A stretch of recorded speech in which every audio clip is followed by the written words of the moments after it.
How the eye works and all the wonders that it does.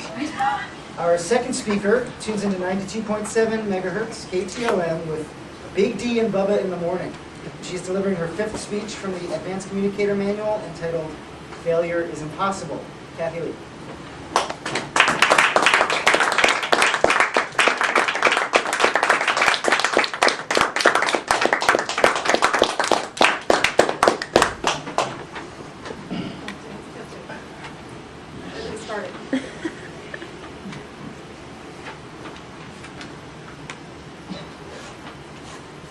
Failure is impossible. What a concept. What do you think? Mere idle words? Not to one fiercely persistent and passionate woman, an American hero. Failure is impossible are the rallying cry that she used throughout the relentless 72-year battle. The nonviolent revolution staged to win. Can anybody guess? Women's right to vote. Women's right to vote. Susan B. Anthony refused to accept that failure was possible. To help tell her amazing story, I've put it into historical and social context by setting the scene in San Jose. I don't know if you know it, but Ralph Smedley tried to start the first Toastmaster meeting in San Jose in 1919, on September 19, 1919, a whole year before American women were given a chance to totally usurp male domination of national policy. I just have to throw that in and get that word in there. So let's imagine it's a year later. The date is August 25th, 1990, and today's newspaper headlines proclaim that Tennessee is the 36th state to ratify the 19th Amendment. Let's attend this week's meeting of the San Jose Toastmasters. Perhaps Ralph Smedley himself will be there. There's a speakeasy feeling to the room. The air is thick with cigar smoke. You can smell the men's cologne. Listen to the boisterous, booming voices of the members as they gather before the meeting, talking about the shocking news of the day. Let's hear the pros and cons about the passage of the 19th Amendment. They're going to ruin everything. No, it's high time women should vote. No, a woman's place is in the home. No, you know that women are mentally not equipped to, those men. But you look around and, you know what? It's only men in that meeting. But as the meeting starts, a lone woman enters. The president, maybe it was Ralph Smedley, introduces her as Clara Colby. She walks up to the podium.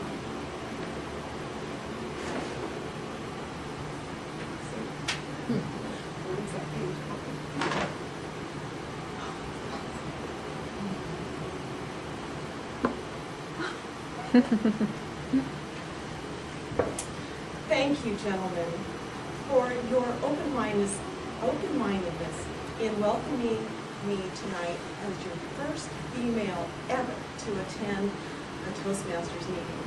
What a momentous day for women all over this great nation. I speak for all women today to rejoice in our victory. Our voices will finally be heard. The 19th Amendment states, "The rights of citizens of the United States shall not be denied or abridged by the United States or by any state on account of sex." I imagine some of you gentlemen have secretly hoped this day would never come. Our victory today is bittersweet only in the fact that my dearest friend, Susan B. Anthony, did not live to see this great day. Do any of you know the last words she spoke in public? Failure is impossible. Although she died 15 years ago, the right of victory is her victory. The right of women to vote is her victory. Those were her feet that tramped those tens of thousands of miles, often in the dead of winter, to gather petitions, signatures on petitions. That was her voice that gave some 75 to 100 speeches a 45-year period as she crossed America and Europe on stagecoach, wagon, carriage, by train, and yes, on foot. No doubt she would have made a very good member of your club. Maybe someday you'll consider asking women to join. Tonight, I'd like to share 5 of the principles that my friend Susan spoke of most passionately. First, she spoke about men, their rights, and nothing more. Women, their rights, and nothing less. Susan and her fellow suffragette, Elizabeth Cady Stanton, teamed up even before the Civil War began to fight for the right to vote. Men, their rights, and nothing more. Women, their rights, and nothing less was the motto of the newspaper called The Revolution, which she and Stanton co-published to promote women's and African Americans' rights to vote, discuss such issues as equal pay for equal work and the liberalization of divorce laws.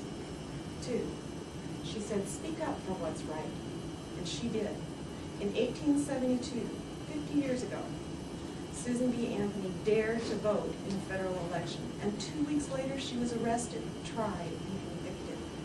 These were the words that she proclaimed at her trial. It was we the people, not we the white male citizens, nor yet we the male citizens, but we the whole people who formed the Union. And we formed it not to give the blessings of liberty, but to secure them, not to the half of ourselves and the half of our posterity, but to the whole people, women as well as men. And it is a downright mockery to talk to women of their enjoyment of the blessings of liberty while they are denied the use of the only means to secure them, the ballot.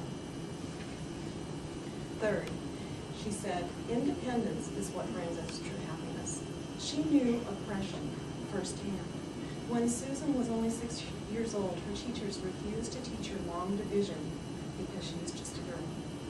As an adult, she fought for fair labor codes, for fair wages for working women, and she also demanded that women be allowed to participate in discussions formerly open to only men. She railed against the fact that married women were legally regarded as dead in the eyes of the law. Her speeches were studded with statements like these. Resolved that women in 1876 have greater cause for discontent, rebellion, and revolution than the men of 1776. The old common law of England yet prevails in every state in this union. Husband and wife are one, and that one is the husband. Women are taxed without representation, governed without their consent, tried, convicted, and punished without a jury of their peers. Susan forced us to understand that it was essential that women vote in order to take the first steps towards their own liberation. She always said, number 4, pray with your ballots. No tool that could do the job to liberate women was more powerful than the vote. Voting was no simple civic duty to her. Marking your ballot and depositing it in the ballot box was a holy act. And finally, she died a generation ago, but she never lost her faith that this day would come. Failure is impossible. I'll never forget Susan's unshakable faith and her parting promise to her fellow suffragettes. Gentlemen, when you leave here tonight, encourage your women folk at home to cast their ballots every chance they get. Let your caged birds sing. Mr. Spencer.